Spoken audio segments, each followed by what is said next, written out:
చింతపల్లి. రామారావు. చింతపల్లి. ఏం పని చేస్తారన్న? వ్యవసాయం చేస్తారు. ఎన్ని ఎకరాలు ఉంది పోయి? 10.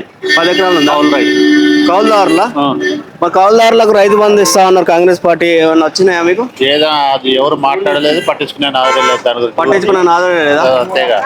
మరి ఎందుకంటే ఇప్పుడు ఉన్న రైతులకే ఇట్లేదు, కౌలు రైతులకి ఏమిస్తారుగా. ఉన్న రైతులకు ఎంత వరకు వచ్చింది? ఏదో 1-2 ఎకరాలకు ఇచ్చిండు, రేపు ఎల్లుండో 5 ఎకరాల మనకి ఇస్తా అంటాడు.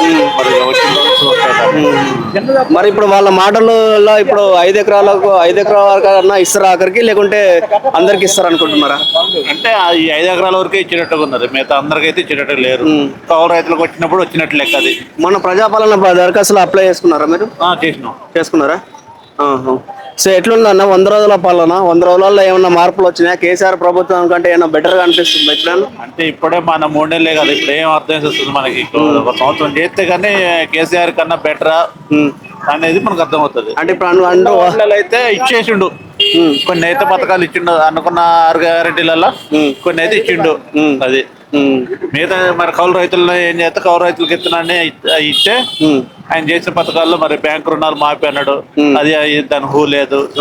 మరి అట్లా పెన్షన్ అన్నాడు కదా, పెన్షన్ 4,000 ఇస్తాడు మహిళలకి, అది ఇచ్చింది లేదు ఇంతవరకు. అది సో మీరు చెప్పండి, కేసీఆర్ ఎందుకు ఓడిపోయాడు అనుకుంటున్నావు నువ్వు? ఎందుకు పోయాడు నాకు మాత్రం ఎరకాయ. బ్యాంకు రుణాలు మాఫీ చేయకపోవడం వల్ల, లేటు చేయడం వల్ల ఓడిపోయి ఉంటాడు. రైతులని బట్టి కొంచెం ఇస్తున్న రుణాలు వడ్డీలకే జరిపోయినాయి, దానివల్ల రైతులు చాలా ఇదే. సో అయినా ఇప్పుడు ఎంపీ ఎలక్షన్స్ లో ఏ పార్టీ, ఇప్పుడు మెయిన్ గా తెలంగాణలో ఏ పార్టీకి రాబోతుందో ఎక్కువగా? అంటే ఇప్పుడు ఈ పథకాలు కొన్ని చూస్తే మళ్ళీ బీఆర్ఎస్ కొద్దిగా అనుకూలం వచ్చేటట్టు ఉంది రైతులు.